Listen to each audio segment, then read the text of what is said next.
Hello students, आप सभी लोगों का इस टू पे स्वागत है। मैं हूं आपका chemistry teacher Nagendra Singh. I have done BTech from IIT and I am teaching since last 15 years. अभी तक मैंने 25,000 से ज़्यादा बच्चों को पढ़ाया है और हज़ारों बच्चों को आईआईटीएन डॉक्टर बनाया है। अगली बारी आपकी है। So you know chemistry as a subject it's full with facts and figure. तो कई बार लोग इसको रटते हैं और ये इनके लिए मुश्किल सब्जेक्ट बन जाता है, बट यहाँ पे आप कॉन्सेप्ट्स को समझेंगे, रियलाइज़ करेंगे और ये सब्जेक्ट आपके लिए बहुत ज़्यादा स्कोरिंग और रैंक प्रोड्यूसिंग होने वाला है। तो चलिए देखते हैं आज के लेक्चर में कैसे ये चीज़ें रियलाइज़ करते हैं हम। Okay, internal energy I think आप लोगों को याद होगा ना बच्चों। हम लोगों ने पिछले लेक्चर में इंटरनल एनर्जी जिसको यू या ई से डिनोट करते हैं, हमने पिछले लेक्चर में इसको देखा था, internal energy. Okay, and thermodynamic equilibrium हमने कहा था आपको पिछले लेक्चर में। आप लोगों को याद है बच्चों कि जब टेम्परेचर चेंज ना करे, प्रेशर चेंज ना करे, नंबर ऑफ मोल्स चेंज ना करे, means thermal equilibrium, mechanical equilibrium, material equilibrium, ये तीनों इक्विलिब्रियम एक साथ हों, we call the system is in thermodynamic equilibrium. Heat is a form of energy which involve while heat flow the temperature due to temperature difference. So heat flow from one body to another body. It is a form of energy. It is not heat content of the body. We should not discuss the heat content of any body. किसी body का, किसी system का हम heat content की बात नहीं कर सकते।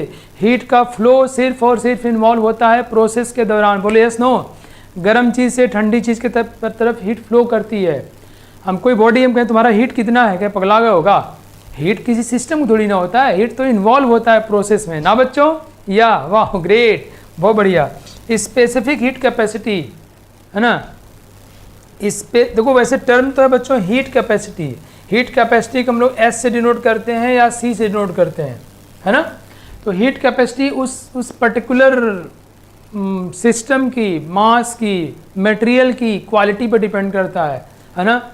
तो मैं आपको बताऊं हीट कैपेसिटी विषय मैंने क्या बताया था कि किसी की हीट होल्ड करने की कैपेसिटी कितनी है ना। एक कहानी सुनाता हूँ आपको मैं। किसी के भी हीट होल्ड करने की कैपेसिटी कितनी है, मतलब ज़्यादा हीट ले लिया और टस से मस नहीं हुआ, अरे बाप रे बाप, ये तो बहुत ज़्यादा हीट होल्ड कर ले रहा है। It's heat capacity of body to hold heat. जैसे कुछ लोग होते हैं कि मतलब थोड़ा सा दूध पी लिया तो उनका लूज मोशन शुरू हो जाता है। दूध होल्ड करने कैपेसिटी उसकी क्या है, बहुत पुअर, लूज मोशन करता है, सॉलिड मोशन नहीं, लूज मोशन, समझ रहे हो। कई लोग होते हैं तुम्हारे स्कूल में होंगे सब, इतना खाता है इतना, और ऐसी बॉडी है उसकी, मतलब उसका पेट पता नहीं चलता ऐसे, उसका जो है उसका ऐसे देखो, उसका पेट ऐसे है, ऐसे उसका जो है तुम दुबला पतला भाई, वो कहाँ, मतलब वो उसका पेट देखो ऐसा है, ऐसा है ये अंदर चला गया है और इतना खाता है, इतना कहाँ चला गया यार वो पता नहीं। मतलब उसका खाना होल्ड करने कैपेसिटी क्या है उसकी, बहुत ज़्यादा है। कई लोग तो थोड़ा सा खाते हैं और पता नहीं कहाँ से आँख, मुँह, नाक, कान हर जगह से गैस निकालते हैं। वो इतना खा लिया, डकार तक नहीं लिया उसने, बाप रे बाप, समझ गए। उसकी खाना होल्ड करने की कैपेसिटी बहुत ज़्यादा है, उसके पेट के ऊपर कोई फ़र्क नहीं पड़ा। आजकल तो लोग दुबले होने के लिए बहुत सारा तरीका ढूंढ रहे हैं, बहुत पैसा खर्च कर रहे हैं। वो इतना खा लिया, उसके पेट पे कोई असर नहीं हुआ, मतलब उसका खाना होल्ड करने। ऐसे ही कोई मटेरियल है, समझ आ रहा है आप लोगों को, मज़ा आ रहा है कोई मटेरियल है, आपको शायद अपने कोई दोस्त याद आ रहे होंगे या अपने बचपन के खुद ही तुम याद आ रहे होगे, बचपन में इतना खाए थे और कुछ असर नहीं हुआ। तो ऐसे ही कई मटेरियल होते हैं, वो खूब गरम करो, टेम्परेचर में कम से कम फ़र्क पड़ता है। जिसके टेम्परेचर में कम से कम फ़र्क पड़े, ज़्यादा हीट लेने के बाद भी उसकी हीट कैपेसिटी ज़्यादा है। तो एक बात तो तय है यार, ये हीट कैपेसिटी उस मटेरियल का गुण होता है। यस नो, क्या बच्चों मज़ा आ रहा है इस सब बातों में? क्या कहानी इंटरेस्टिंग लगी आपको? हमको लगता है कि शायद आपको हीट कैपेसिटी समझ में आ गया होगा। ये कहानी कि ज़्यादा खाया और डकार तक नहीं लिया, मतलब उसकी खाना होल्ड करने कैपेसिटी ज़्यादा है, मतलब थोड़ा भी हीट लिया और टेम्परेचर में फ्लक्चुएशन कम आया। तो हीट कैपेसिटी किसकी ज़्यादा होगी? हम कहेंगे the material which take large amount of heat for minimum temperature difference has high heat capacity. ज़्यादा खा लिया और कम बदलाव आया, बदलाव तो आएगा ही, कम आया, उसकी हीट कैपेसिटी ज़्यादा है। ओके, सो हाई हीट कैपेसिटी मीन्स पहली बात तो यह है कि heat capacity is property of, note कर लो फटाफट, हम लोग मस्ती मस्ती में सीखते रहेंगे, मैं ऐसा ही कोशिश करूँगा कि आप मस्ती में सीखते रहो। It's property of material. दूसरी बात, high heat capacity means, high heat capacity S means consume more heat for minimum temperature difference, for minimum delta T। Temperature में कम से कम अंतर हुआ, ज़्यादा हीट ले लिया, अंतर कम से कम हुआ, उसकी हीट कैपेसिटी बहुत ज़्यादा है। ठीक है, चलिए नेक्स्ट एक क्वेश्चन ट्राई करो फटाफट सभी लोग। Which of the following statements are false about internal energy? Come on everyone. कहते हैं ना, वो जिंदगी क्या जिंदगी जो सिर्फ पानी सी बही, जो मोड़ पाते ही मुड़े, जो ढाल पाते ही ढले। वो जिंदगी क्या जिंदगी जो सिर्फ पानी सी बही, मतलब अपना कुछ बस ही नहीं है, ढाल आया तो ढल गए, मोड़ आया तो मुड़ गए, अपना नहीं। तो कहते हैं कोशिश करने वालों की कभी हार नहीं होती। The most important thing whether you have tried और not, that's beautiful thing, right बच्चों?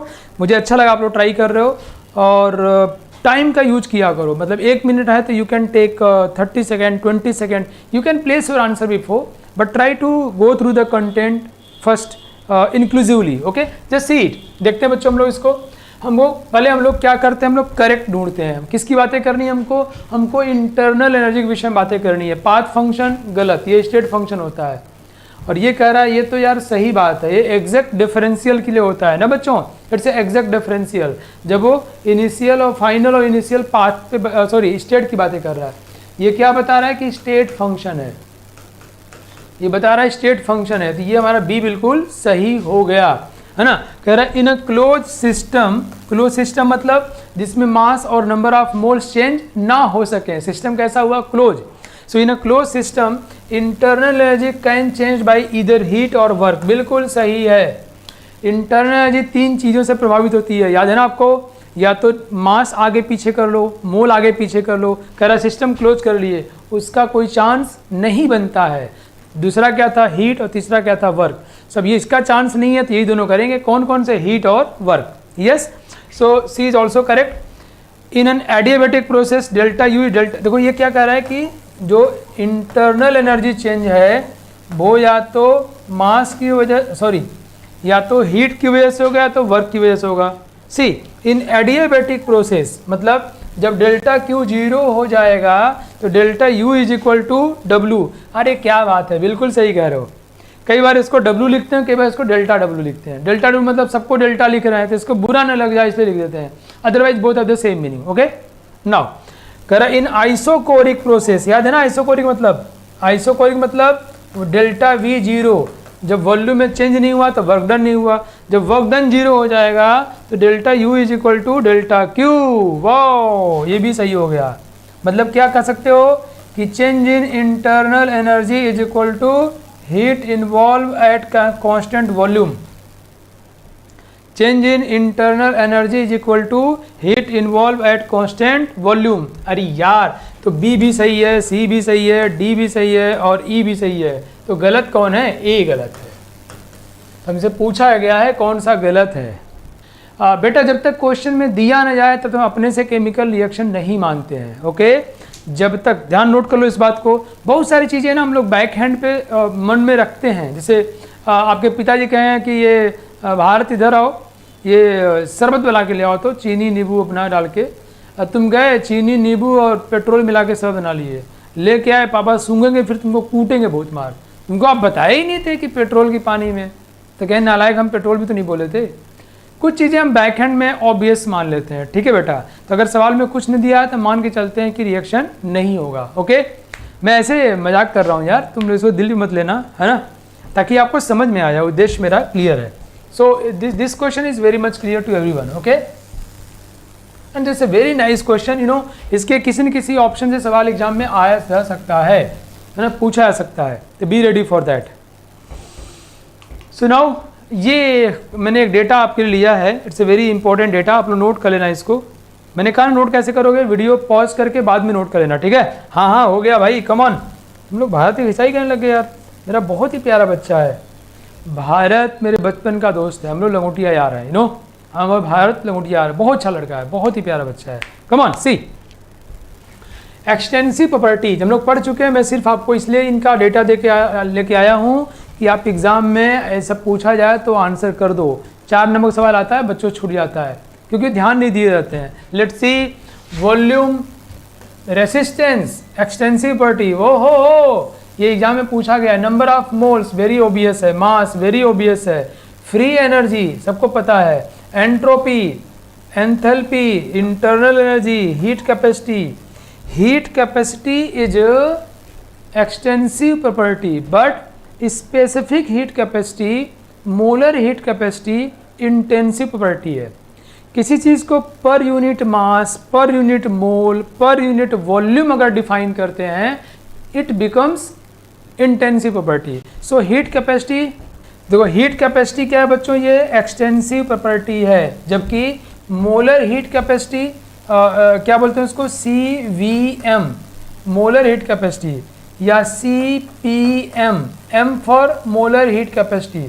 तो जो मोलर हीट कैपेसिटी है वो इंटेंसिव प्रॉपर्टी होगा, जबकि हीट कैपेसिटी जो लिखते हैं वो जिसको कैपिटल C लिखते हैं सिर्फ, या इसको हम लिखते हैं CP या CV, it's a heat capacity, या इसको लिखते हैं S, ठीक है। स्पेसिफिक हीट कैपेसिटी वो भी इंटेंसिव प्रॉपर्टी होगा, नोट कर लो। Specific heat capacity is intensive property. ये ध्यान रखना कि रेसिस्टेंस जो है, अब देखो यार सरफेस जितना ज़्यादा होगा उतना रेसिस्टेंस ज़्यादा लाएगा, तो सरफेस बढ़ रहा है तो रेसिस्टेंस बढ़ रहा है, तो एरिया डिपेंड कर रहा नहीं कर रहा, बताओ कर रहा नहीं कर रहा, बताओ कर रहा है, कैसा हुआ, एक्सटेंसिव हुआ, क्लियर।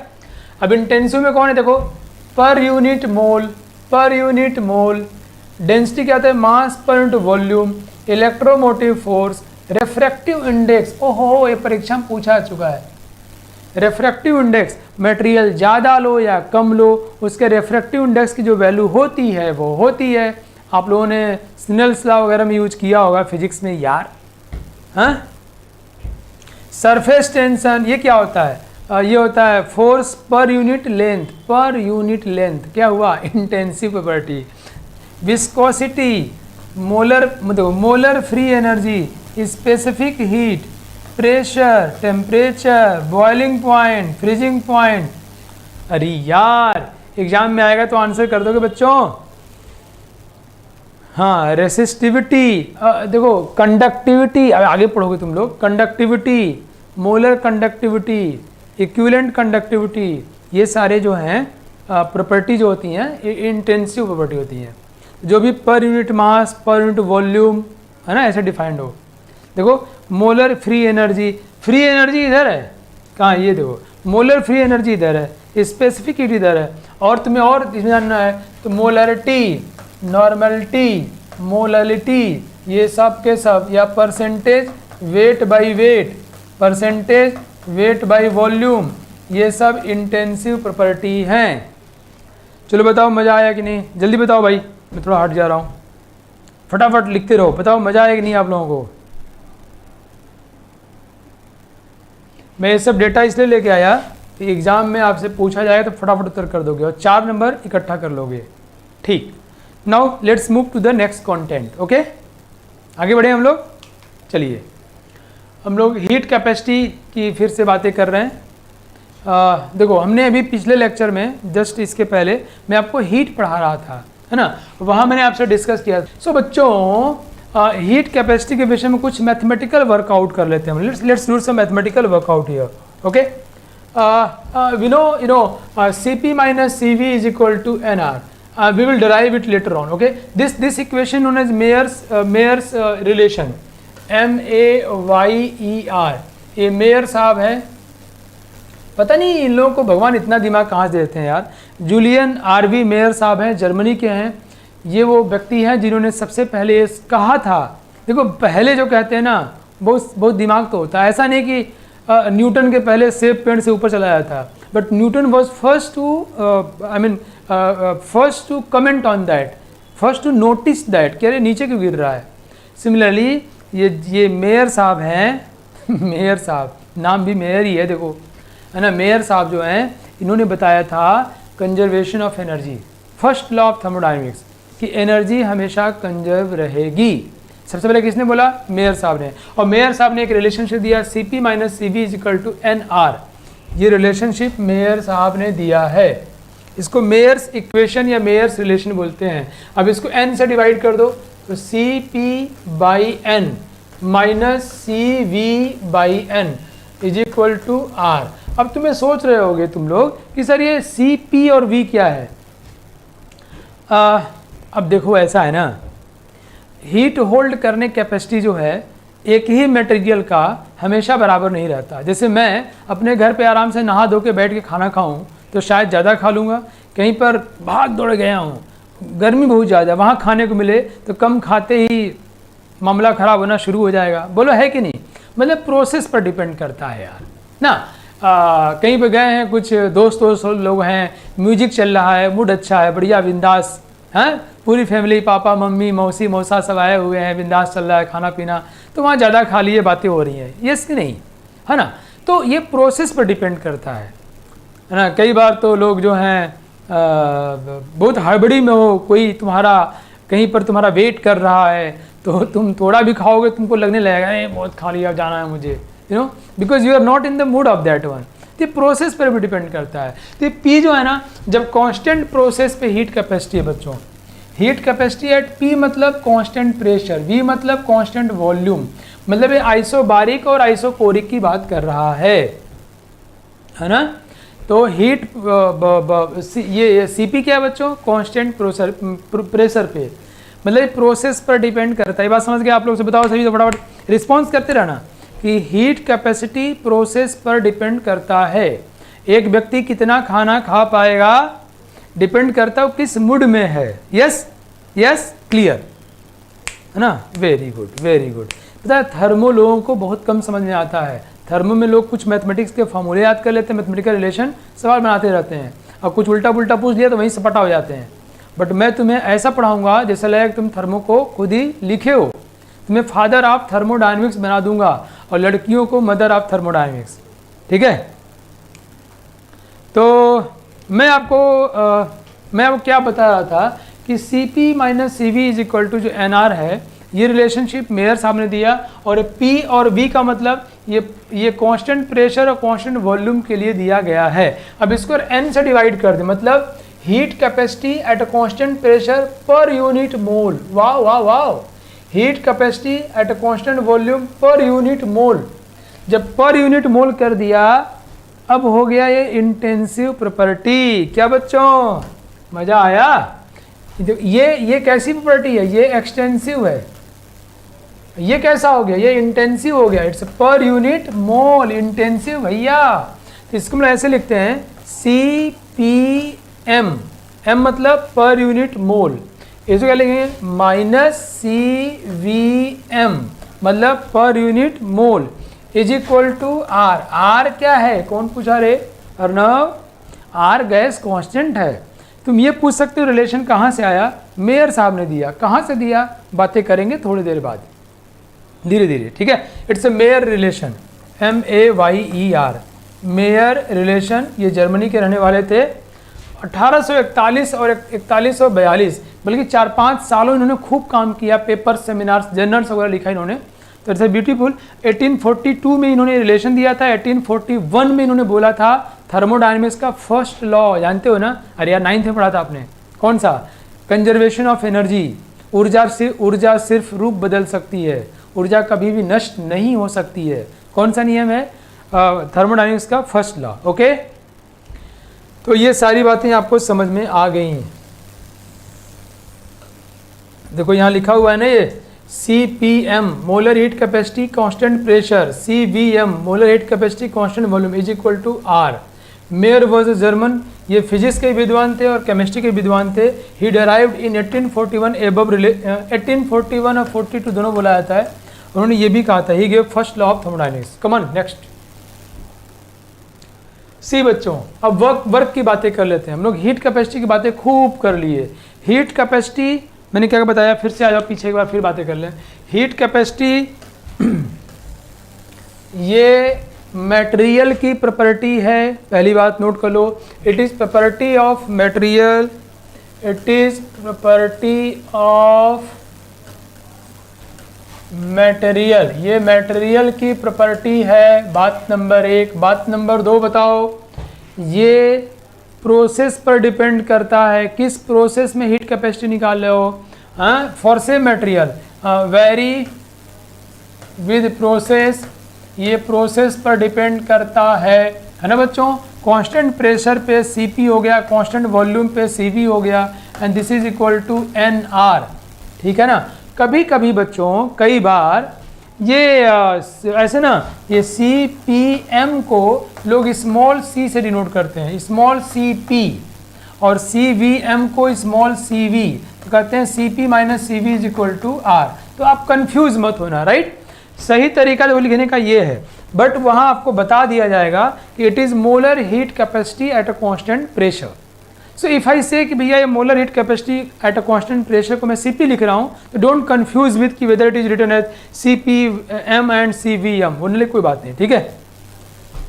प्रियंका कुमारी, क्या डाउट है? देखो फिर गैया वही पूछ रही है। मैं कहा कि ये तुमको आगे बताऊंगा, तो कह रही सर अभी बता दीजिए। अभी बताऊंगा, समझ में नहीं आएगा बिटिया, आगे पढ़ाऊंगा। कह रही बताइए Cpm Cvm minus Cvm R कैसे है, मैं आगे बताऊंगा ना। जो ये भी बहुत ज़रूरी बात है कि हम लोग जब पढ़ाते हैं ना, तो अब तो हम लोग समझ के पढ़ाते हैं कब क्या बोलूँ कि बच्चे को समझ में आए। अब तुम आए की चीज़ पूछोगे तो ये माइट भी आपके लिए कन्फ्यूजन हो जाए, ठीक है। चलिए कोई बात नहीं, आपने पूछ लिया, कोई बात नहीं, लेकिन अभी हम जो पढ़ाएं सिर्फ उस पर बातें करनी है, ठीक है। चलिए आगे बढ़ते हैं हम लोग। कमान नाउ वर्क की बातें करते हैं। वर्क जो है, मैकेनिकल वर्क जो इन्वॉल्व होता है, वैसे देखो मैं बताऊँ आपको, मैं एनर्जी 2 तरीक़ों से हम लोग चेंज पढ़े हैं, या तो हीट की वजह से या तो वर्क की वजह से। तो कहते हैं हीट जो है नॉन मैकेनिकल वर्क है, वर्क नहीं, मतलब ना, वर्क क्या है ये पढ़ना होता है, ठीक है। मैं इसका डेफिनेशन आपको बता रहा हूँ, और आपने छोटी मोटी चीज़ें बच्चों ने पढ़ी हुई है कि अगर हम कोई ये मास रखा हुआ है, इस मास के ऊपर मैं फोर्स लगाऊं और इसको डिस्प्लेस करूं, और अगर ये x डिस्टेंस से आता है या dx डिस्टेंस से आता है, तो dw कितना वर्क किया is equal to f into d x, it's a work done. अब चूंकि मैं dx डिस्प्लेसमेंट बहुत छोटा लिया हूँ, इसलिए वर्क डन को भी dw लिखा हूँ, ठीक है ना, क्लियर है ना आपको। अब यही हम लोग जब बच्चों ये गैस सिलेंडर केस में करते हैं कि हमने इसके अंदर गैस भर दिया है, ऐसे गैस भर दिया, और ये मेरा, ये देखो मेरा सिलेंडर है, इसको हम कंप्रेशन वगैरह करते रहेंगे जो भी है, ठीक है बच्चों।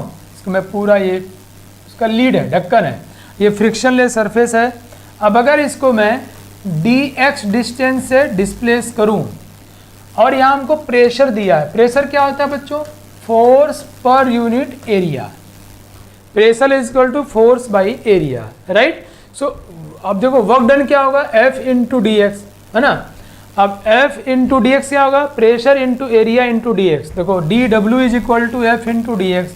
F क्या है, प्रेशर इंटू एरिया, कौन सा एरिया, इसका एरिया, ये इतने एरिया पे जो फोर्स लग रहा है, उस फोर्स को एरिया से डिवाइड करके प्रेशर आ गया है, ठीक है। तो प्रेशर, ये एरिया हुआ इसका एरिया, तो प्रेशर इंटू एरिया फोर्स हुआ इंटू डी एक्स। हम जानते हैं ए डी एक्स क्या होता है, dv वॉल्यूम होता है, P इंटू डी वी। तो dw is equal to P into d v, clear. आप लोग फिजिक्स में खूब पढ़े हो यार, विद्वान हो आप लोग, है ना बच्चों।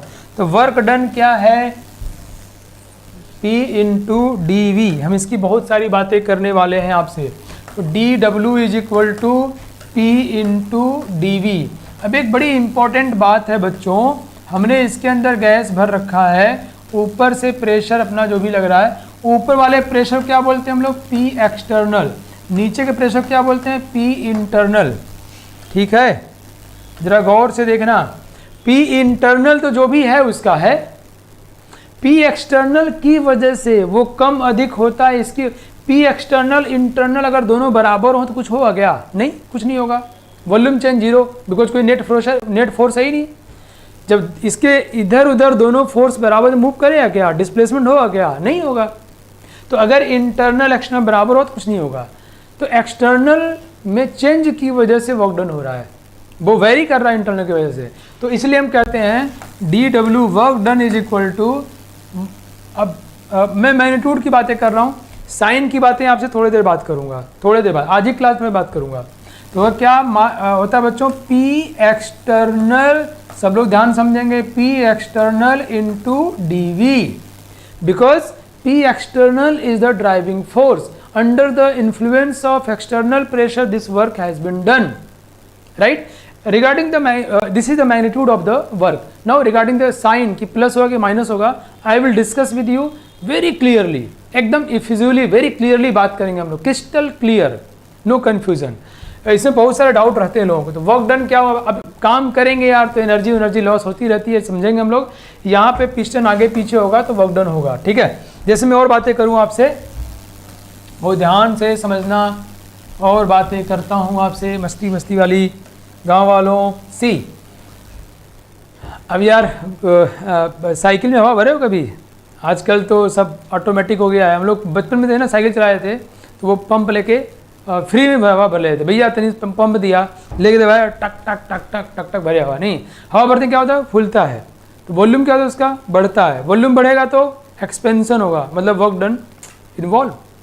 वॉल्यूम चेंज हो रहा है, work done involve, yes no, बिल्कुल इन्वॉल्व हो रहा है। तो कहीं पर वॉल्यूम चेंज होगा तो वर्क डन इन्वॉल्व हो जाएगा, नहीं। जैसे देखो देखो ये SO3, 2SO3 गैस है ना, ये डिकम्पोज हुआ तो क्या बना, 2SO2 gas plus O2 gas.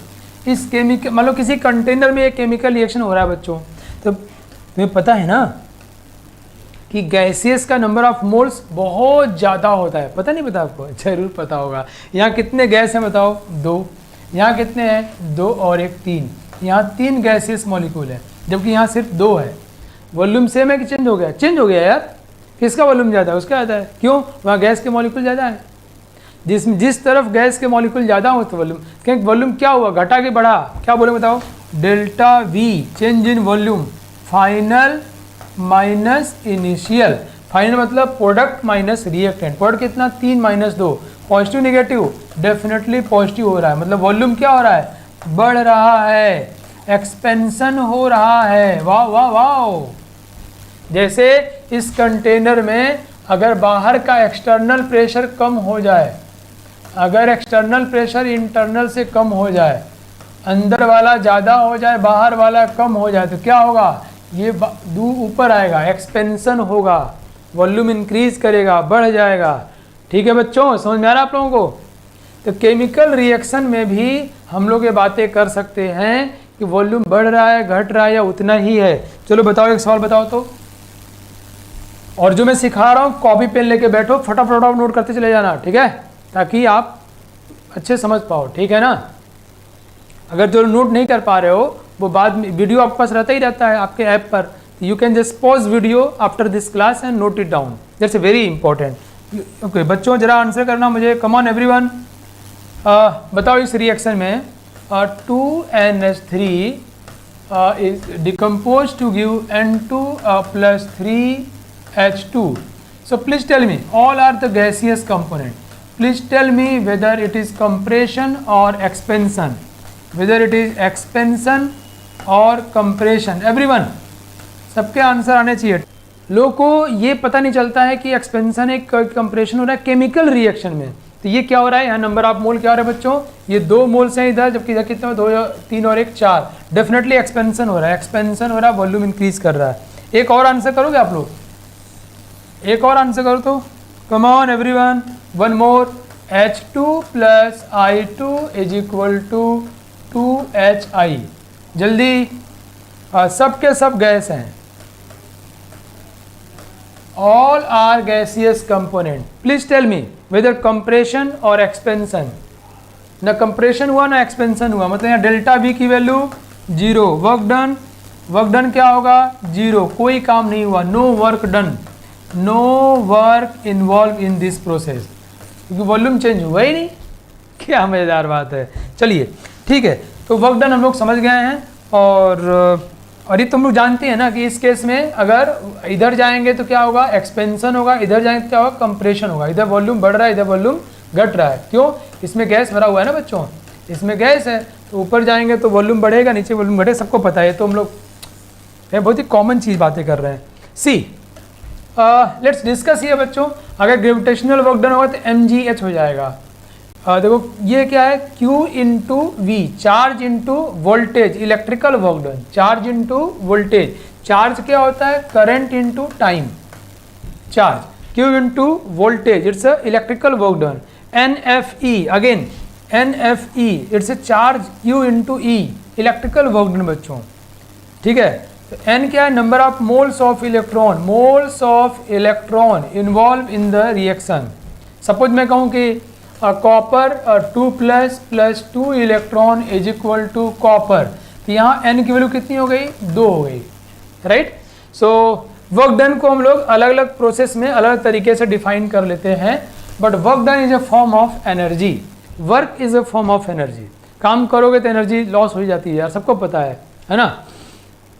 लेकिन एक बात है, अगर तुम पढ़ाई कर रहे हो, तुम खाना खा रहे हो मान लो, तो और बहुत बढ़िया खाना खा रहे हो, कुछ लोग खाते हैं ना, मैं तुम्हें बताऊँ, मैं गया था अभी तवांग, तो तवांग बहुत ही खूबसूरत जगह है यार, बहुत ही खूबसूरत है, मतलब लगता है स्वर्ग में आ गए हैं। बाय द वे आप लोग बड़े होना तो वहाँ कभी जाना, तो यू नो या शायद कोई गया हो आप लोगों में से, तो वहाँ मेरे सामने खाने के टेबल पे कोई बैठा हुआ था, वो इतना सारा चावल लिया और कुछ पलक झपकते ही ख़त्म कर दिया भयानक गति से। तो वहाँ हम गए थे तो खाना खा रहे थे, तो मेरे सामने बैठा था, धक्का खाया जा रहा है, उसके पूरा मतलब हर से पसीना वसीना आ रहा है। कर क्या रहे भाई तुम? बोला नहीं, मैं दूर सोच रहा था कि खा रहा है कि ये कुछ मजदूरी कर रहा है, तो बोला ऐसे खाते हैं यार। लेकिन वही तुम कुछ बढ़िया खाना खा रहे हो, प्यार से खा रहे हो, मतलब यू नो मैं क्या बोलना चाह रहा हूँ कि अगर तुम कोई चीज़ मस्ती से करो, इन्जॉय ले करो, इवन पढ़ाई भी, पढ़ाई कर रहे हो और मस्ती से पढ़ाई कर रहे हो, तुमको सीखने में मज़ा आ रहा है कि क्या है process, compression, expansion. Chemical reaction में भी एक्सपेंशन होता है क्या? हाँ बिल्कुल होता है। क्या? जब गैसियस मोल्स बढ़ जाएंगे, सॉलिड लिक्विड की बातें नहीं करता मैं कि अच्छा, या वॉल्यूम बढ़ जाए, सिंपल वॉल्यूम बढ़ जाए। अच्छा एक सवाल और बताओ आप लोग, सी ये मुझे बताओ, यहाँ कंप्रेशन है कि एक्सपेंशन है? एक बात और, H2O लिक्विड से H2O गैस बना, सॉलिड बना, बताओ ये क्या हो रहा है, कंप्रेशन या expansion? Everyone please tell me. ये लिक्विड से सॉलिड है, ये वाटर।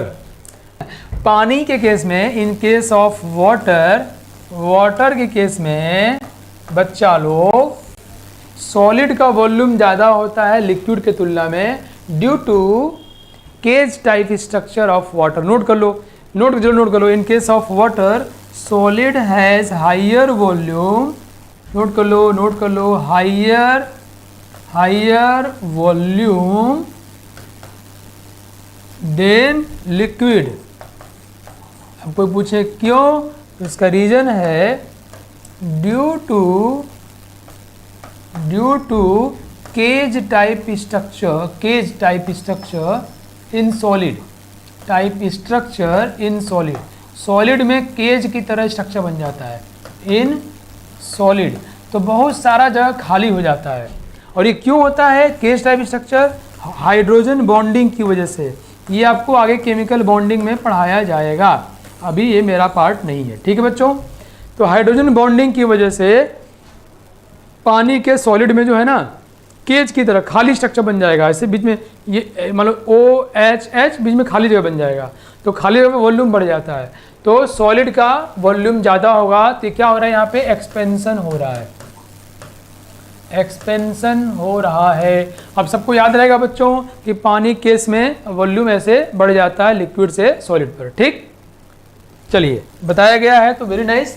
तो वाटर केस में सॉलिड का डेंसिटी कम होता है और लिक्विड का डेंसिटी ज़्यादा होता है। यार तुमको पता होना चाहिए था कि पानी केस में बर्फ़ जो है पानी के ऊपर तैरती रहती है, नहीं तो ऊपर क्यों तैरती है? डेंसिटी कम है तो वॉल्यूम क्या होगा, ज़्यादा होगा। अच्छा एक बात और है, अगर ये होना अच्छी बात है, नहीं तो भगवान ने ऐसा क्या बनाया, प्रकृति कह लो, भगवान कह लो, खूबसूरत है ना। कैसे खूबसूरत है, सोचो बच्चों, नोट कर लेना सारी बातें जो बता रहा हूँ आपको। अगर ऐसा ना होता कि पानी लिक्विड पानी का डेंसिटी ज़्यादा और सॉलिड पानी का डेंसिटी कम, तो ठंडे प्रदेशों में जहाँ मछलियाँ एक्वेटिक लाइफ, जो पानी के अंदर मछलियाँ रहती हैं, जीव जंतु रहते हैं, तो बेचारे ठंडे से मर जाते। लेकिन ठंडी के दिनों में क्या होता है, बर्फ़ बनता है, बर्फ़ ऊपर और पानी नीचे, गर्म रह जाता है, जी जाते हैं। तो प्रकृति ने ऐसा सामंजस्य बनाया हुआ है। Yes no. चलिए तो हम आगे बढ़ते हैं बच्चों। हमने भी वर्क के विषय में क्या क्या पढ़ा कि work, expansion, compression, solid liquid बात बताई मैंने आपको। एक और करो क्या, एक और सवाल ट्राई कर लो, एक और सवाल ट्राई कर लो। कैल्शियम कार्बोनेट, चलो भाई, कैल्शियम कार्बोनेट सॉलिड को हमने तोड़ा, बन गया कैल्शियम ऑक्साइड सॉलिड और CO2 गैस। बताओ, कंप्रेशन और एक्सपेंशन, ये इतनी बातें इसलिए कर रहा हूँ ना कि बहुत इंपॉर्टेंट है ये हमको आगे वर्क डन कैलकुलेट करने के लिए। ठीक है, देखो सॉलिड का वॉल्यूम नेग्लिजिबल मान लेंगे हम लोग, हटाओ इसको, ये सॉलिड इसका वॉल्यूम, गैस है तो इसका वॉल्यूम क्या होगा बच्चों, बढ़ जाएगा, तो डेल्टा V पॉजिटिव, तो एक्सपेंशन हो रहा है। क्लियर, वेरी नाइस, बहुत बढ़िया, बिल्कुल सही बातें की आप लोगों ने, तो हम लोगों को वर्क की समझ हो गई है। थैंक यू, ग्रेट, बढ़िया, आप लोगों के एफर्ट के लिए clapping from my side. So see laws of thermodynamics. जिंदगी में बहुत सारी चीज़ें हम लोग अनुभव से कहते रहते हैं। जैसे मेरा अनुभव है कि आप लोग बहुत प्यारे बच्चे हो। देखो मैं आप लोगों को शकल से नहीं जानता, मिले ही नहीं कभी, तुम लोग शायद मेरी शकल पहचानते होगे, है ना, लेकिन मैं आपको शकल से नहीं जानता और मुझे बहुत प्यारे लगते हो आप लोग, बहुत डिसिप्लिन लगते हो। मेरा अनुभव कह रहा है कि आप लोग रिजल्ट ज़रूर दोगे। These are thing based on experience है ना। जैसे मैं एक बार BHU गया था, मेरे यहाँ पास में BHU है, मैं ब्रजेश सर और एक दो मेरे मित्र थे, हम लोग टहल रहे थे, अचानक से एक कुत्ता आया, मुझे मेरा पैंट में, फुल पैंट में, जीन्स पहना हुआ था, मुझे काट लिया, और मतलब चुपचाप आया, तो जो मुझे काट लिया तो उसको, वो डर गया, मैं एक दो पैर से ऐसे बचाया अपने आप को, मारा उसको, तो ब्रजेश से सोचे, उनको दिखाई नहीं पड़ा, थोड़ा शांत था, अरे क्या कर रहे हो, हम क्या कुत्ता काट रहा, तुम देख नहीं रहे हो, गया तो भगाओ, फिर वो हमको काट लिया था, फिर गया इंजेक्शन लगवाया। अब क्या होता है, मेरा एक्सपीरियंस देखो, मैं जब कहीं जाता हूँ और कुत्ते वैसे दिखते मैं थोड़ा दूर हट जाता हूँ, क्या काटने वाला होगा ये। तो एक्सपीरियंस से बहुत सारी चीज़ें हमारे अंदर आइडियाज़ बिल्डअप होते रहते हैं over the long time, over the long time. तो थर्मोडायनेमिक्स के जो लॉज है ना बच्चों, तो based on experience human being or scientist have developed the idea and that those are called the laws of thermodynamics, है ना। बात मेरी समझ आई आपको कि जब भी ये कोई पूछे कि लॉज कहाँ से आए, क्या बोलोगे, बाई एक्सपीरियंस, बाई एक्सपीरियंस, ये एक्सपीरियंस से आए हैं, ये एक्सपीरियंस से कुछ लॉज ओवर द टाइम, बहुत सालों में, over the time, over the time, बहुत लंबे समय में हम लोगों ने ये सीखा कि लग रहा है ऐसा होगा, फिर ऐसा होगा, और ये बातें करेंगे। और दुनिया की सबसे खूबसूरत बातें हैं ये सब। थर्मोडायनेमिक्स के नियम इतने अच्छे हैं कि मुझे तो साल पढ़ाना, मैं साल पढ़ाता रह जाऊँ, लेकिन ऐसा नहीं करना है, टाइम की लिमिटेशन है, अदरवाइज दे आर ब्यूटीफुल। तो let's see the first law, that is zeroth law of thermodynamics. जो जीरोथ लॉ ऑफ थर्मोडायनेमिक्स है वो बहुत इंपॉर्टेंट है। ठीक है, चलिए ये बताने के पहले मैं गेम खेलता हूँ। तो आप लोगों को मालूम चला कि लॉ कहाँ से आए। ये लॉ किसी मतलब लेबोरेटरी से नहीं आए, किसी ने इसको खोज भी नहीं किया, ये हम लोगों के एक्सपीरियंस से आए ओवर द टाइम। जैसे कुत्तों के, एक कुत्ता ने मुझे काट लिया, उसके पहले बचपन में भी कई ने दौड़ाया हुआ मुझे, है ना। मेरे नाना घर के आसपास कुत्ते रहते, जब मैं जाऊँ मुझे दौड़ा लेते थे, तो मैं बहुत डर जाया था, मेरे दिमाग में भर गया कुत्ते बहुत खतरनाक हैं, राइट। तो एक्सपीरियंस से वो लॉज लाए। अब जीरोथ लॉ क्या है बच्चों, चलो सीखते हैं। अगर बताओ, एक 3 लोग हैं, राम, श्याम और घनश्याम, ये 3 लोग हैं, राम, श्याम और घनश्याम। ठीक है, राम श्याम को जानते हैं, श्याम घनश्याम को जानते हैं। ठीक है, राम और श्याम एक दूसरे को जानते हैं, बताना मुझे, श्याम और घनश्याम एक दूसरे को जानते हैं, तो इसका मतलब ये हुआ कि नहीं कि राम और घनश्याम भी एक दूसरे को जानते होंगे। प्लीज टेल मी, यस और नो, यस और नो। इसका मतलब ये हुआ कि नहीं, बताओ मुझे। राम श्याम को जानते हैं, श्याम घनश्याम को जानते हैं, तो क्या इसका मतलब ये हुआ कि राम और घनश्याम भी एक दूसरे को जरूर जानते हैं, must. Is it the conclusion of this relation? या बताओ भाई, यस और नो? नहीं, राम और घनश्याम एक दूसरे को जानते हैं, ये कोई ज़रूरी नहीं है। ये अगर कोई कंक्लूजन निकाल रहा है तो वो कंक्लूजन गलत है, इट्स नो, नो। ठीक है, बात मेरी समझ आ रही है आप लोगों को? तो लेकिन थर्मोडायनेमिक्स में ये यस हो जाता है बच्चों। थर्मोडायनेमिक्स से कहते हैं कि अगर आर, एस और जी, कोई तीन सिस्टम है, कोई तीन मास है, आर, एस और जी, वो ध्यान समझना। अगर आर और एस का टेम्परेचर सेम है, एस और जी का टेम्परेचर सेम है, तो आर और जी का भी टेम्परेचर डेफिनेटली सेम होगा। मेरी बात समझ आई क्या? ये कहते हैं अगर इफ टू सिस्टम, अगर टू सिस्टम आर और जी, यहाँ पे क्या था, ये दोनों से जानते थे, ये भी जानते थे, ये भी जानते होंगे, ये कोई ज़रूरी नहीं है। लेकिन थर्मोडायनेमिक्स में थोड़ी कहानी उलट है। अब थर्मोडायनेमिक्स है तो कुछ तो उल्टा होगा ही, कुछ तो बवाल कटेगा ही, यस नो? हाँ, थर्मोडायनेमिक्स में क्या है बच्चों, अगर आर और एस का टेम्परेचर सेम है, कितना मान लो T1, एस और जी का टेम्परेचर सेम है, कितना है T1, तो आर और जी का भी टेम्परेचर सेम ही होगा, T1 ही होगा। कहें सर सही भाषा में बात करते हैं, जो कहते क्या है वो, ये जो बता रहा हूँ इसको कहते हैं जीरोथ लॉ ऑफ थर्मोडायनेमिक्स। ध्यान सुनना मेरी बात। कहते हैं कि अगर आर एस के साथ थर्मल इक्विलिब्रियम में है और जी भी एस के साथ थर्मल इक्विलिब्रियम में है, तो आर और जी भी आपस में थर्मल इक्विलिब्रियम में होंगे। मतलब कहता है if two systems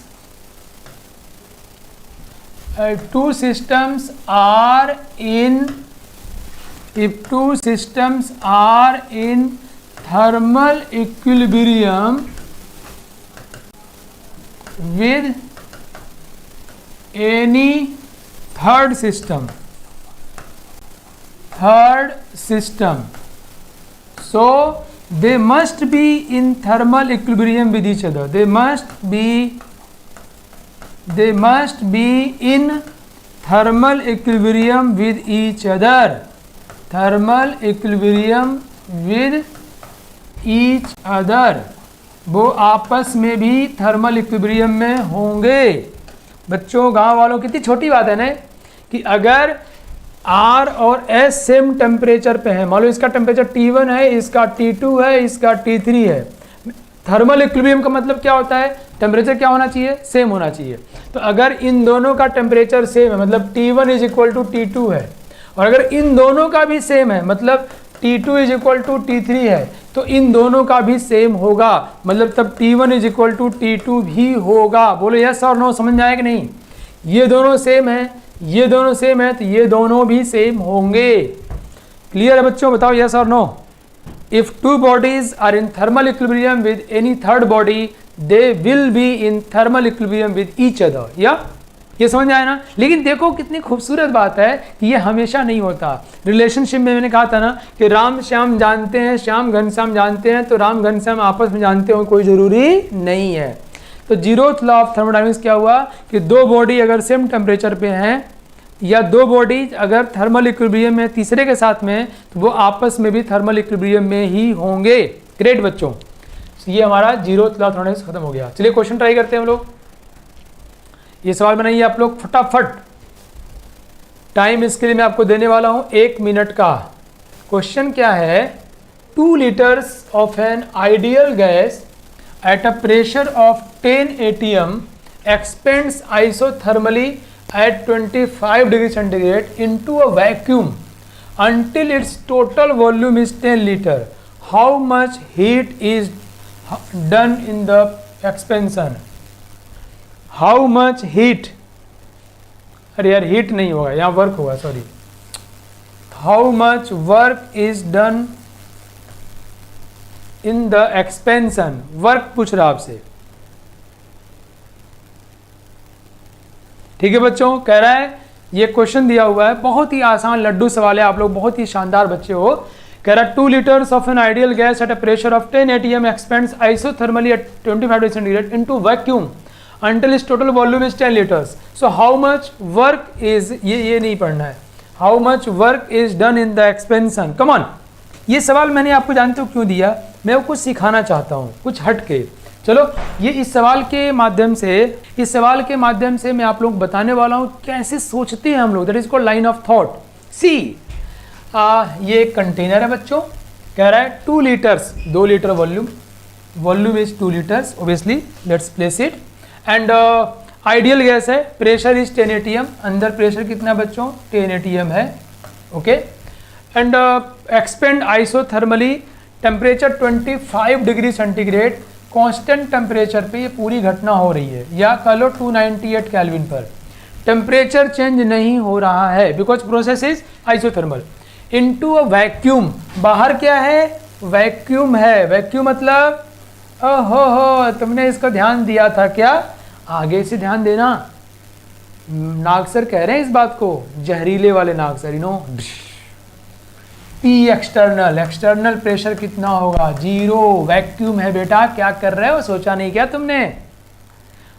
into a vacuum until इस total volume is 10 litre, vacuum में इसका वॉल्यूम बढ़ा दिया 10 लीटर कर दिया। वर्क डन का परिभाषा भूल गए क्या भाई, मॉड लगा दिया मैंने, क्या था ये वर्क डन का परिभाषा क्या था भाई, थोड़ा इसको मैं इंपॉर्टेंस देता हूँ, क्या था पी एक्सटर्नल इंटू डी, या डेल्टा डब्ल्यू की बात करोगे, मॉड ले लो, मैं साइन की बात समझाऊंगा आपको, क्या बोलोगे P external into delta we. यहाँ तो पूरा खेल ही पलट गया, पी एक्सटर्नल 0 है तो वर्क डन भी क्या होगा 0 होगा। क्यों 0 होगा, तो तुम क्या समझे, सवाल पूछा जाता है एग्जाम में कि वैक्यूम में कोई अगर काम हो रहा हो तो वर्क डन क्या बोलोगे 0, राइट, क्योंकि वैक्यूम में एक्सटर्नल प्रेशर कितना होता है 0। मुझे बताओ अगर वैक्यूम पे सवाल आएगा, वर्क डन पूछा जाएगा परीक्षा में, तो आप कर लोगे नहीं कर लो, बताओ।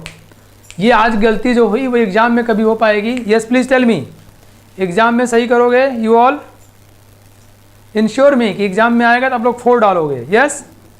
चलिए आगे से ये गलती आपसे नहीं होगी, जब भी एक्सटर्नल, आप हमेशा फोकस करोगे। अब वर्क डन की बात करेगा तो you will focus on external pressure, क्या है वो, है ना, बेवकूफ़ तो नहीं बना रहा है, वैक्यूम है क्या, ओहो एक्सटर्नल प्रेशर 0 है तो work done will be 0।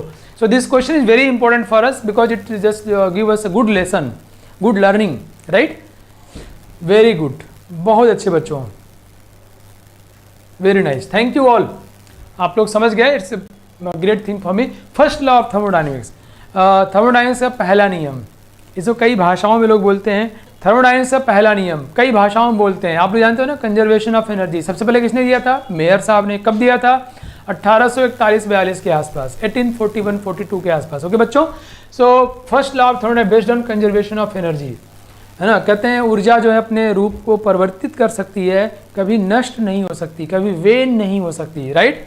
So you no कहते हैं आइंस्टीन साहब ने भी इसको अपनी भाषा में कहा था कि अगर कोई मास का लॉस होगा तो वो एनर्जी में कन्वर्ट हो जाएगा, E is equal to mc²। अगर कोई मास लॉस करेगा तो एनर्जी में कन्वर्ट हो जाएगा। तो फर्स्ट लॉ ऑफ थर्मोडायनेमिक्स कहता है कंजर्वेशन ऑफ एनर्जी, क्या तुम कुछ भी कर लो, यहाँ ले जाओ वहाँ ले जाओ, ये कर दो वो कर दो, लेकिन एनर्जी कंजर्व रहेगी किसी भी अब किसकी एनर्जी, तो जिनके बीच में एनर्जी का ट्रांसफ़र हो रहा है उनकी बात कर रहे हैं, है ना। ये दुनिया की सारी चीज़ें कंजर्व नहीं रहती हैं ना, अब नॉलेज कहाँ कंजर्व रहता है, नॉलेज लगातार लोग बढ़ रहा है दुनिया का, है ना, अब बहुत सारी चीज़ें लगातार बढ़ रही हैं, बहुत सारी चीज़ें लगातार घट रही हैं, लेकिन एनर्जी की बात करें हम, एनर्जी क्या रहती है बच्चों, कंजर्व रहती है, ठीक है।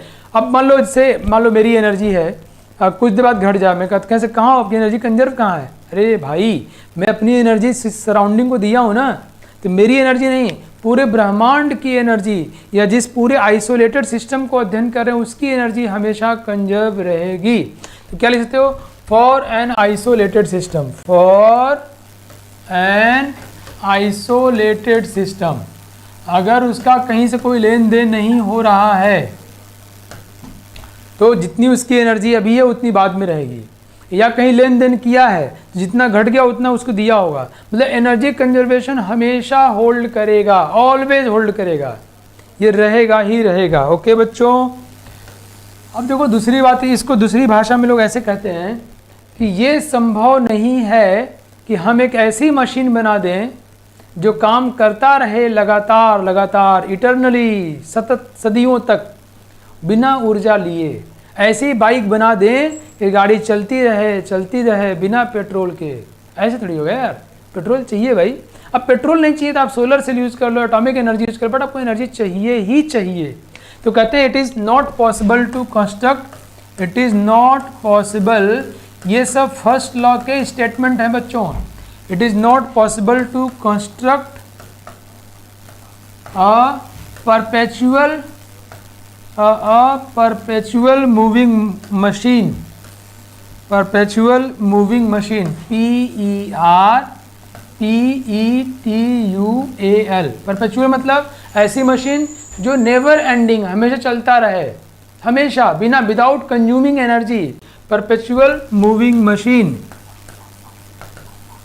Moving machine. It is not possible, ये संभव नहीं है। It is not possible to construct, it is not possible to construct a perpetual moving machine. ये भी फर्स्ट लॉ ऑफ थर्मोडायनेमिक्स का एक नियम है, या फिर इसी का दूसरा फॉर्म जो हम लोग केमिस्ट्री में थर्मोडायनेमिक्स यूज करते हैं बताने जा रहा हूँ आपको। ओके, तो आपको समझ में आ गया। फर्स्ट लॉ मतलब एनर्जी कंजर्व रहेगी, या अगर मास कहीं ख़त्म होगा तो एनर्जी में कन्वर्ट हो जाएगा, या हम ऐसी मशीन नहीं बना सकते जो सिर्फ काम करते जाए, काम करते जाए। कौन सी मशीन? तुम्हारी मशीन भी, तुम्हारा दिमाग भी। अगर तुम लगातार इसे काम लेते रहोगे तो कब तक? इसलिए शाम को खेला करो आधे घंटे। क्या? बैडमिंटन। नाग सर बोल रहे हैं भाई, बैडमिंटन में शॉट मारते हो ना, कूदते हो, उछलते हो तो एनर्जी डेसिपेट होती है। क्या? तुम्हारा टेंशन डेसिपेट होता है, जो ब्रेन में नसें तन जाती है ना, रिलैक्स हो जाती हैं, हंसते हो, खिलखिलाते हो, मज़ा आता है। सुबह सुबह थोड़ा योग कर लिया करो ना, थोड़ा ऐसे ऐसे योग कर लिया करो, है ना। बात मेरी समझ गए आप? तुम्हारा मेंटली कूल कर देगा, सूदिंग कर देगा, अच्छा कर देगा, फिर तुम फुल एनर्जी। तो it is impossible to construct a perpetual moving machine. Now let's see thermodynamics को हम लोग केमिस्ट्री में कैसे अध्ययन किया जाए बच्चों। Let's see it. भैया आपकी इंटरनल एनर्जी जो बढ़ेगी, कैसे बढ़ेगी? हीट मिला या वर्क डन किया, ये इसकी वजह से आपकी इंटरनल एनर्जी चेंज होगी। कौन? जितनी एनर्जी आपकी थी उसमें बदलाव हुआ, आपकी एनर्जी में जो ये बदलाव हुआ, ये बदलाव या तो हीट की वजह से होगा या तो वर्क डन की वजह से। ये दोनों आप में जो बदलाव करेंगे वो यहाँ दिखाई पड़ेगा, बिकॉज एनर्जी कंजर्व रहना है, बिकॉज एनर्जी कंजर्व रहना है। तो this is a mathematical formulation of, mathematical relation of first law of thermodynamics. Is that clear? तो first law of thermodynamics, either it's E is equal to mc square, or you can say it's impossible to construct a perpetual moving machine, or you can say delta U is equal to delta Q plus W. These all are nothing but first law of thermodynamics. Okay, great. अब मैं किसी isolated system की बात करता हूँ बच्चों। ये हमारा फर्स्ट लॉ हुआ, डेल्टा U। कई बार डेल्टा U को ना कहीं कहीं डेल्टा E लिखा जाता है ऐसे, तो तुम समझ जाना कि डेल्टा U और डेल्टा E एक ही चीज़ है। क्लियर? डेल्टा U या डेल्टा E मतलब ये दोनों एक ही चीज़ है।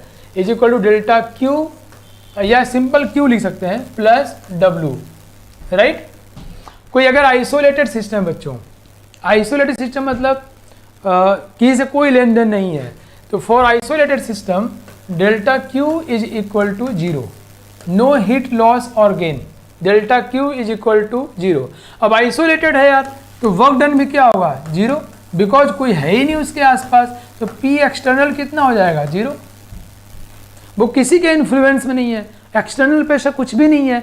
कोई अगर उसको इन्फ्लुएंस करेगा, प्रभावित करेगा, इट मीन्स वो एक्सटर्नल प्रेशर अप्लाई करेगा। But now here what we are saying, isolated system means there is no external pressure, means it will be 0, so work done will be 0, right. अगर ये दोनों 0 कर दोगे तो डेल्टा U की value भी क्या हो जाएगी? 0, मतलब no change in internal energy. ये सब समझते जाओ, धीरे धीरे समझते जाओ। मैं थर्मो को बहुत गुदगुदी करके पढ़ाना चाहता हूँ कि तुम्हारे हृदय तक पहुँच जाए। डेल्टा U मतलब U फाइनल। अब भाई बदलाव क्या होता है? Final minus initial. इसकी वैल्यू क्या है? 0 है, मतलब जितना पहले था उतना ही अभी है, कोई बदलाव नहीं हुआ। तो अगर कोई आइसोलेटेड सिस्टम होगा तो किसी से हीट का लेन देन किया ही नहीं, कुछ बाहर है नहीं, तो एक्सटर्नल प्रेशर जीरो होगा तो वर्क डन भी जीरो हो गया। ये दोनों जीरो का डेल्टा यू जीरो हो जाएगा, तो उसकी जितनी इंटरनल एनर्जी अभी है उतनी बाद में भी रहेगी। समझ आया आप लोगों को? This can be question in exam कि इन आइसोलेटेड सिस्टम बताओ कि वर्क डन क्या होगा, डेल्टा यू क्या होगा या डेल्टा डब्ल्यू क्या होगा, वर्क डन मतलब डेल्टा क्यू क्या होगा। Now let's see for an first law for cyclic process, तो क्या हुआ बच्चों, हमारा क्या है, D U is equal to, देखो ऐसा है, मैंने क्या बताया आप लोगों को कि delta U is equal to delta Q plus W, but अगर हम very small for infinitesimally small, for infinitesimal small change, अगर बहुत छोटा चेंज कंसिडर किया जाए, right, so in that case what we can write, D U is equal to D Q, बहुत छोटा heat change, plus D W. Yes बच्चों, ऐसा हो जाएगा। तो नाउ इसको हम इंटीग्रेट कर देते हैं, इंटीग्रेट कर दो साइक्लिक प्रोसेस के लिए, मतलब जहाँ से चले थे फिर वहीं पहुँच गए। तो ये कैसा फंक्शन है बच्चों, स्टेट फंक्शन है। जानते हैं ना हम लोग इंटरनल एनर्जी कैसा फंक्शन है, स्टेट फंक्शन है। तो अगर हम जहाँ से चले थे वहीं पहुँच जाएंगे तो इसकी वैल्यू क्या हो जाएगी, जीरो। देयरफॉर साइकिल में D you will be zero. इसका मतलब इसको हम क्या लिखते हैं, डेल्टा क्यू, और इसको हम क्या लिखते हैं, डेल्टा डब्ल्यू या simple W. This will be equal to zero. ये जो इंटीग्रल की जगह पर साइन लगाया हूँ वो गोला है। गोला मतलब जहाँ से पृथ्वी गोल है, जहाँ से चले थे वहीं पहुँच गए, है ना। मैं जब स्कूल में था तो मेरा एक जूनियर था, लक्ष्मण नाम था उसका। जब कोई भागे कुछ गलती करके लक्ष्मण दौड़ाया था, कहता कहाँ भाग के जाओगे, पृथ्वी गोल है, तुम भाग के फिर यहीं पहुँच जाओगे, है ना। बाय द वे, तो ये बता रहा है कि साइक्लिक प्रोसेस है, ये रिप्रेजेंट कर रहा है the process is cyclic. Cyclic process है, जहाँ चले थे हम फिर वहीं पहुँच गए, process is cyclic. Okay, now so state function है तो इसकी वैल्यू जीरो हो जाएगी और ये दोनों का सम जीरो आ जाएगा। हम जानते हैं कि ये पाथ फंक्शन है तो इनका सम जो है वो डेल्टा क्यू डेल्टा डब्ल्यू हो जाएगा ना पूरा से, ठीक है। तो मतलब क्या हुआ, delta Q is equal to minus delta W, किसमें, साइक्लिक प्रोसेस में। तो क्या हुआ ना, तुम सोचो ये जीरो क्यों हुआ, ये दोनों पाथ फंक्शन है, ये स्टेट फंक्शन है, नेट सम जीरो क्यों हुआ, इट्स बिकॉज उस पाथ फंक्शन में जितना ये प्लस किया उतना माइनस किया, या जितना ये माइनस किया उतना वो प्लस किया। समझ में आया क्या? एक घर में किसी ने, मान लो घर में 4 लोग हैं, एक जो है बाहर से कुछ खाने पीने का सामान लेके आया और 2 लोगों को मिला ही नहीं। क्या हुआ, एक ने लेके आया, दूसरा पूरा खा गया समझे इतना खाता है वो। एक लेके आया, दूसरा खा गया, बाकी 2 को मिला ही नहीं। तो बाकी स्टेट फंक्शन है वो दोनों क्या हो, पाथ फंक्शन हो गए। समझ रहे हो, जितना ये प्लस किया उतना माइनस किया, जितना माइनस किया उतना प्लस किया, उतना का उतना रह गया। क्लियर, समझ आया आप लोगों को?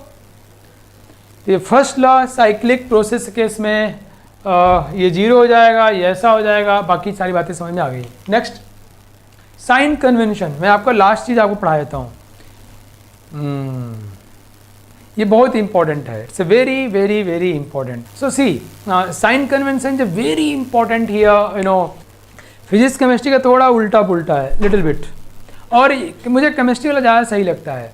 केमिस्ट्री के लोग बहुत लॉजिकल होते हैं, नहीं तुम देखो, है ना, तुम लोग कितने लॉजिकल हो, केमिस्ट्री पढ़ रहे हो, है कि नहीं। फिजिक्स पढ़ते होगे तो शायद ठीक है, मज़ा आता है, इंचेंटेड हो जाते हैं, बट सी केमिस्ट्री ज़्यादा लॉजिकल है। क्यों लॉजिक, समझो ना, केमिस्ट्री में बता दूं राज केमिस्ट्री का, मैं क्या बताने वाला हूँ आपको, साइन कन्वेंशन किसका, delta U is equal to delta Q plus delta W जो लिखते हैं, इसमें साइन कब वर्क, ये कब पॉजिटिव होगा, कब ये पॉजिटिव होगा, कब निगेटिव होगा, ये कब पॉजिटिव और निगेटिव होगा हम वो सीखने जा रहे हैं। रेडी, सी, ये केमिस्ट्री में बहुत लॉजिकल चीज़ें होती हैं, हम लोग इसका साइन कन्वेंशन पढ़ने जा रहे हैं कि कब पॉजिटिव कब निगेटिव होगा। एक बात बोलूँगा, पूरा कहानी ख़त्म। किसी भी तरह से, किसी, बहुत ध्यान सुनना, रेडी रेडी रेडी, मैं तुम्हें मेस्मराइज करने वाला हूँ। किसी भी तरह से, कहीं से भी अगर आपकी एनर्जी बढ़ रही है, आपकी मतलब सिस्टम की, अगर सिस्टम की एनर्जी बढ़ रही है वर्क से, इंटरनल एनर्जी से, चाहे हीट से, अगर बढ़ रही है तो पॉजिटिव होगा, और अगर सिस्टम की एनर्जी घट रही है तो निगेटिव होगा। कैसे भी मैंने आपको कुछ ज्ञान दिया, आपको फायदा हुआ तो मैं आप में पॉजिटिव कर रहा हूँ। आपने किसी को ज्ञान दिया, समझाया, और उससे भी, ये तो ज्ञान तो गजब है यार, ये हमेशा पॉजिटिव ही रहता है। मैं तुमको समझाया तब भी तुम्हारा बढ़ रहा है, तुम किसी को समझा रहे हो तब भी तुम्हारा बढ़ता है, कॉन्फिडेंस बढ़ता है। It's always positive. ज्ञान is always positive, knowledge is always positive. तो केमिस्ट्री में पॉजिटिव कब बोलते हैं? जब भी किसी भी तरह से सिस्टम की एनर्जी बढ़ती है, वर्क से, हीट से, इंटरनल एनर्जी से, तो क्या बोलेंगे? पॉजिटिव है। जैसे अगर मैं मेहनत करूँगा, काम करूँगा, तो मेरी एनर्जी बढ़ेगी ना? बोलो बोलो बोलो। अगर मैं काम करूँगा, चलो बताओ भाई, अगर मैं काम करता हूँ, मेहनत करता हूँ, तो मेरी एनर्जी बढ़ेगी ना? नहीं, घटेगी। मेरी एनर्जी तो लॉस हो गई। तो अगर मैं काम करता हूँ तो वर्क डन निगेटिव हो जाएगा। लोग कहते हैं उल्टा बात है, बात तो सीधा है। अगर मैंने काम किया तो मेरी एनर्जी कम हुई ना, मैं बहुत देर से पढ़ा रहा हूँ, मैं 2 घंटे से पढ़ा रहा हूँ, मेरी एनर्जी क्या हो रही है? घट रही है। तो मेरे लिए वर्क डन क्या हुआ? निगेटिव हुआ। अगर, है ना, तो हम क्या कहेंगे? मोटी मोटी बात समझ लो सभी लोग। अगर energy, if energy of system, if energy of system increases, कैसे? चाहे जैसे। If energy of system increases, कैसे? कैसे? चाहे जैसे। वाओ, थोड़ा देवनागरी लिख लेता हूँ यार। एनी हाउ, कैसे भी अगर सिस्टम की एनर्जी इंक्रीज कर रही है तो we will use positive sign. जैसे किसी ने सिस्टम पे वर्क किया, work done on the system by the surrounding, system पे वर्क किया तो work done on the system, work done on the system. अगर सिस्टम पे काम किया गया ऑन द सिस्टम तो भैया क्या होगा? सिस्टम की एनर्जी क्या होगी? बढ़ेगी। तो वो वर्क डन क्या होगा? पॉजिटिव हो जाएगा। जैसे देखो ये गैस सिलेंडर वाला कहानी था। अगर कंप्रेशन हो रहा है, दबा रहा है, तो क्या हो रहा है? ये सिस्टम पर काम हो रहा है, सिस्टम की एनर्जी बढ़ाई जा रही है। तो कंप्रेशन में, किसमें बच्चों? कंप्रेशन में कंप्रेशन हो रहा है, एक्सटर्नल वर्क कर रहा है सिस्टम के ऊपर, तो work done will B positive. अब इसका उल्टा क्या हुआ? अगर एनर्जी ऑफ सिस्टम डिक्रीजेज, कैसे? अगर एनर्जी, मैं तो एक बात में कह चुका हूँ, बस घुमा घुमा बोल रहा हूँ। अगर सिस्टम की एनर्जी घट रही है, कैसे? चाहे जैसे, तो साइन क्या यूज करोगे? Negative. Work done by the system, negative. Expansion हो रहा है, अगर एक्सपेंशन हो रहा है तो वर्क डन क्या हुआ बच्चों? निगेटिव हो जाएगा। ये फिजिक्स के उल्टा है देखो, लेकिन मुझे लगता है फिजिक्स वाले उल्टा है, केमिस्ट्री वाले सही है यार, बिंदास हैं। अभी बताया कि लॉजिकल प्लस मैजिकल, या समझ में आया? किसी ने हीट सिस्टम को दिया तो पॉजिटिव, सिस्टम से हीट लिया, अरे नुकसान हो रहा है भाई हमारा, निगेटिव हो जाएगा। हमको फायदा हुआ तो पॉजिटिव, नुकसान हुआ निगेटिव। सिस्टम की इंटरनल एनर्जी बढ़ी, पॉजिटिव, घटी, निगेटिव। Clear everyone? बताओ, सबको क्लियर हुआ? Compression, work done on the system, ओहो पॉजिटिव। एक्सपेंशन, क्या बात है यार, ये बात तो पता है। मुझे कुछ टीचर्स मिल जाते हैं कभी कभी, मुझे थोड़ी सी दया भी आती है। वो कहते हैं इसे बड़ा कंफ्यूजिंग है ये कुछ फिजिक्स केमिस्ट्री कंफ्यूजिंग है, मुझे पगला गए हैं। केमिस्ट्री का तो बिल्कुल कंफ्यूजिंग नहीं है भाई। वो कह रहा है भाई सिस्टम को फायदा हुआ तो पॉजिटिव, घाटा हुआ निगेटिव, सो इजी। किस में? चाहे जैसे कंप्रेशन हुआ, सिस्टम को एनर्जी मिल रहा है तो पॉजिटिव, सिस्टम को हीट दिया पॉजिटिव, सिस्टम से हीट निकला तो निगेटिव। नहीं, वाह, एक जरा ट्राई करो तो मुझे बताओ तो इसमें। बस ये आखिरी सवाल, देन विल लीव इट। ये खूबसूरत सवाल आज का आखिरी है ना, इसमें देखते हैं कि आप लोग समझे हो कि नहीं समझे हो। आपको बताना है in which of the following changes at constant pressure work done by the system on the surrounding and by the surrounding on the system. आप बताना किसमें work done by the system हुआ है और किसमें work done by the surrounding हुआ है। Okay, ये आपको पता है ना, जब कंप्रेशन होता है, कंप्रेशन तो work done by the surrounding on the system, expansion work done by the system on the surrounding. बताओ जरा इसमें, तो आप क्या करोगे, इसको आप 1 मान लो, इसको आप ऐसे 1 मान लो, इसको आप 2 मान लो। अब बताना है कि 1 वाले कैटेगरी में कौन कौन है इसमें, या इसको आप A मान लो, A, इसको आप B मान लो, ठीक है। अब बताना है A वाली कैटेगरी में कौन कौन है, work done by the system, और B वाली कैटेगरी में work done by the surrounding, ठीक है। ये 1 2 3 4 5 हमारे पास लिखे हुए हैं। Come on, let's discuss it. देखो यहाँ क्या हुआ, गैस, देखो पता है कि एक्सपेंशन होगा तो वर्क सिस्टम करता है, ठीक। कंप्रेशन होगा सिस्टम के ऊपर होता है। गैस से लिक्विड कंप्रेशन हुआ तो बी वाला हो गया, ठीक है। गैस से लिक्विड यार वॉल्यूम घट गया, सॉलिड से गैस, सॉलिड से गैस वॉल्यूम बढ़ गया, ओहो, डन बाय द सिस्टम, है ना। ये लिक्विड से सॉलिड, यहाँ वॉल्यूम बढ़ता है ना, पानी है, ये पानी है, याद है ना आपको, सॉलिड का वॉल्यूम ज़्यादा होगा, वॉल्यूम बढ़ गया, ओहो, work done by the system, right. ये देखो यहाँ 2 मोल है, यहाँ 1 मोल है, तो वॉल्यूम घट गया, वो work done by the surrounding, B, ठीक है। ये देखो सॉलिड है गैस, ओ, वॉल्यूम बढ़ गया, work done by the system, A. समझ आया बच्चों। देखो यहाँ क्या हुआ, वॉल्यूम बढ़ा मतलब एक्सपेंशन मतलब सिस्टम ने काम किया, एनर्जी लॉस किया, वर्क डन निगेटिव हो जाएगा। सिस्टम ने काम किया, अपना मेहनत किया, मजदूरी किया यार, तो एनर्जी घट गई, वर्क डन निगेटिव हो जाएगा। सिस्टम के ऊपर काम हुआ तो उसको मिल गया, वर्क डन पॉजिटिव हो जाएगा। क्लियर। तो सही है, वॉल्यूम यहाँ पे गैस से लिक्विड घट गया तो सराउंडिंग ने काम किया है, work done by the surrounding. Solid से गैस वॉल्यूम अगेन बढ़ गया, वॉल्यूम यहाँ बढ़ गया, तो क्या हुआ, work done by the system. Liquid से सॉलिड वॉल्यूम क्या हुआ, बढ़ गया बाय द सिस्टम, यहाँ भी। तो आई मीन अच्छा, ये मुझसे कोई पूछे अगर देख किसमें पॉजिटिव निगेटिव वर्क डन होगा, तो क्या कहेंगे, ए वाले में बाय द सिस्टम है तो ए का work done negative, W negative, work done negative हो जाएगा, और इस केस में वर्क डन पॉजिटिव हो जाएगा। अगर सराउंडिंग काम करेगा तो वर्क डन पॉजिटिव हो जाएगा। क्लियर बच्चों, मज़ा आया आपको। अगर आपको आज की क्लास अच्छी लगी हो, मज़ा आया हो या बहुत मज़ा आया हो, मैं देखो ऐसा करने वाला हूँ कि थर्मो तुम्हें गुदगुदाएगा। अगले जन्म में पैदा होगे ना तो थर्मो बोलते हुए पैदा होगे, बस तुम मेरा साथ दो। मैं क्वेश्चंस कराऊंगा, कहानियाँ सुनाऊंगा, कुछ भी करूंगा, तुमको थर्मो सिखाऊंगा मैं। थर्मो तुम्हारे क्वेश्चन बनेंगे, कहाँ से बनेंगे, पुराने सालों के सारे कंपटीशन के, IIT, JEE, नीट सब बन जाएंगे, NCERT बनाएंगे हम लोग, RC मुखर्जी बनाएंगे, आप लोग उस एंड में बैठ के क्वेश्चन बनाते रहो, राइट। तो अगर आपको अच्छा लगा हो तो कमेंट जरूर डालिएगा। मिलते हैं नेक्स्ट क्लास में, तब तक आप लोग जो मैंने सिखाया है उस पर सवाल बनाते रहिए। थियरी की अपनी लिमिटेशन है, थियरी में कितना भी अच्छा पढ़ाऊँ उसका एक लिमिटेशन है, बाकी चीज़ें कौन पूरा करता है, क्वेश्चन ट्राई करना। तो किस बात की देरी कर रहे हो, क्वेश्चन ट्राई करो ना। मिलते हैं नेक्स्ट क्लास में, थैंक यू, जय Hind. On IS2ON study is always on. Concepts के बेहतर रियलाइजेशन के लिए IS2ON पर बने रहिए।